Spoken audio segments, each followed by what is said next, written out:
Hi, this is Grandma Betty, back again with story time.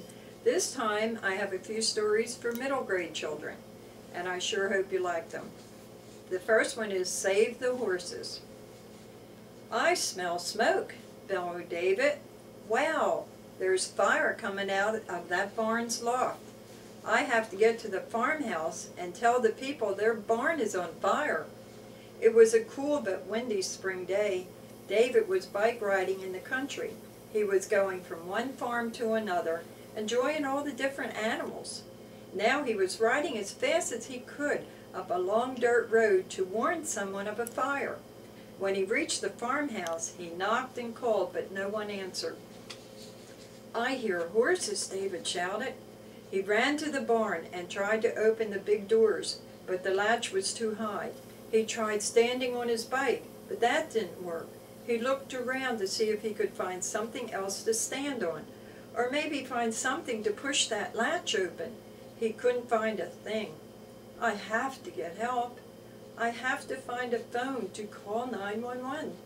He decided to go to the next farmhouse, even though it was pretty hard to get there on a bike. David prayed out loud, "Please, Lord, don't let those horses die." He pedaled as fast as he could. His legs were cramping and he was out of breath, but he knew he had to save those horses. All of a sudden, the bike hit a bump in the road and fell over, throwing David to the ground. With an injured elbow and ankle, he got up, hopped back on the bike. He heard a loud snap. "Oh boy, a broken chain. Now what do I do? I'll just have to run to the other farmhouse." At first he ran slow, but then he ran faster and faster, even though his ankle hurt. Then cinders were getting in his shoes, and he had to stop and get them out. His toes felt like they were squashed together. He was feeling hot and cold at the same time, so he decided to take off his hat and coat, and he threw them over a bush. Not one car or truck passed him on the lonely country road. Finally, David saw the long driveway up to the farmhouse. "Oh, I hope someone is home," David said as though he were talking to himself. "That farmhouse sure looks far away. I can't run much longer. My legs are getting weak, but I have to keep going. I have to save those poor horses." Breathless and panting, with every bit of strength he had left, he raced up toward a man he saw standing in the doorway. Some of the occupants of the farm, the chickens, the family cat, the watchdog, they all seemed to be caught up in the excitement as they joined David in running in the race. The man had a bewildered look on his face. "What's all the fuss about?" he asked. "There's a horse barn on fire. Please call 911. The man called, and the firemen were on the scene in minutes. The windy conditions had spread the fire throughout the whole barn, but they were able to save all 6 horses. David's elbow and ankle were sore and swollen, but not broken. Later, David saw the horses that were trapped in the barn. He was surprised how bad that barn burned. He felt good that he had a part in getting them out safely. The firemen said they were just in time, because the smoke was making the horses choke. David thanked the fireman, and then he thanked the Lord too, the same way he asked him to save the horses, out loud. David became a hometown hero, not for just saving the horses, but because he was so determined to do it and went through a lot of pain to get help. What a great spring day that turned out to be. I have another one I hope you enjoy. It's called The Bike with an Attitude. Jack lived in the countryside, where most kids rode bikes. He's wanted one for an awful long time.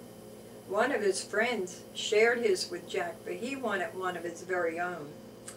Finally, on his 10th birthday, his parents surprised him with a new bike. It was shiny red and silver. "Wow, this is the nicest bike I ever saw.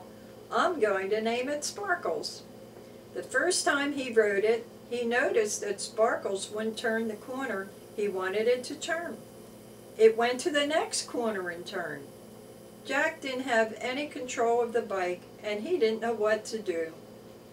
Sparkles went the wrong way around to go home. It took Jack to the park, stopped at a bench that made him get off. "Hey, Sparkles, I want to go riding, not sit on a bench." So Jack hopped back on the bike. Sparkles went speeding around the park. A guard tried to stop it, but he couldn't. He yelled at Jack, and he told him he better slow down. He tried to slow down, but the pedals just spun around so fast he couldn't keep his feet on them. "Sparkles, stop! You're getting me in trouble." Finally, the bike slowed down, but it took Jack to his school. "No, Sparkles, this is Saturday. There's no school today. I want to go to Billy's house, so let me do the steering." Billy didn't believe Jack about the bike, so Jack challenged him to take a spin on it. He sure did spin. Sparkles just went in circles, making Billy dizzy. "You better let me have it," Jack said. "I think I'll tell my parents they ought to take Sparkles back. It takes me places I don't want to go. It speeds and gets me in trouble at the park. It takes me the long way home and makes me late for supper." Jack decided to give the bike another chance.